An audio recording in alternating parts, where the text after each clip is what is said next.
विलयन के गुण।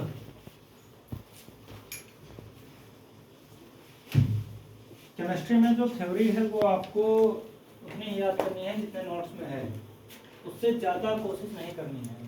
नोट्स और कोई क्वेश्चन बैंक अवतार वगैरह बहुत ज़्यादा कोशिश नहीं करनी है, बाकी अनसॉल्व से 90+ हो सकता है।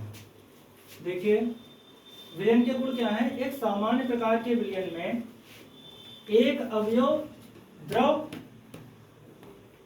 और दूसरा ठोस या गैस होता है। मतलब जो सामान्य प्रकार का विलयन होता है उसमें एक अवयव क्या होगा, द्रव होगा, तो दूसरा क्या होगा, ठोस या गैस होगा।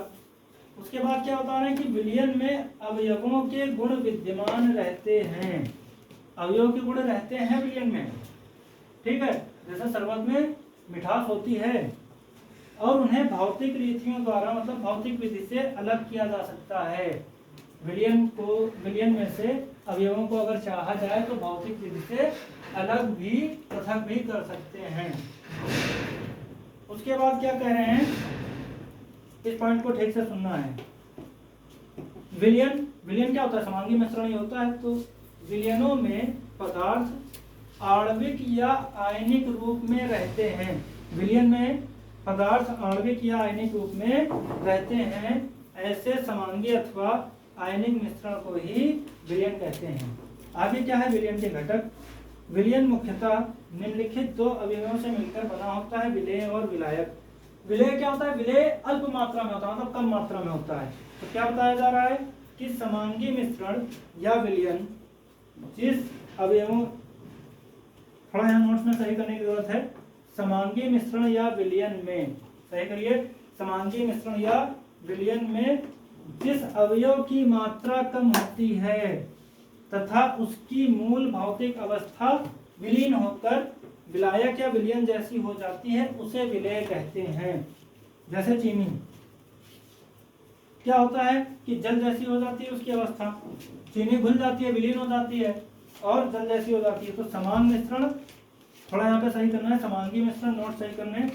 समांगी मिश्रण या विलयन में जिस अवयव की मात्रा कम होती है तथा उसकी मूल भौतिक अवस्था विलीन होकर विलायक या विलयन जैसी हो जाती है उसे विलेय कहते हैं। विलायक क्या है, समान मिश्रण या विलयन में जिस अवयव की मात्रा अधिक होती है तथा उसकी मूल भौतिक अवस्था विलयन जैसी होती है उसे विलायक कहते हैं। शरबत एक विलयन है, वो क्या है, द्रव है, वो द्रव है। तो इसमें द्रव कैसे है, जल की वजह से है, तो जल क्या हो गया, विलायक हो गया। चीनी घुल जाती है तो वो क्या हो गया, चीनी कम भी होती है तो वो क्या हो गया, वो विलेय हो गया। इसके बाद है विलयनों के प्रकार।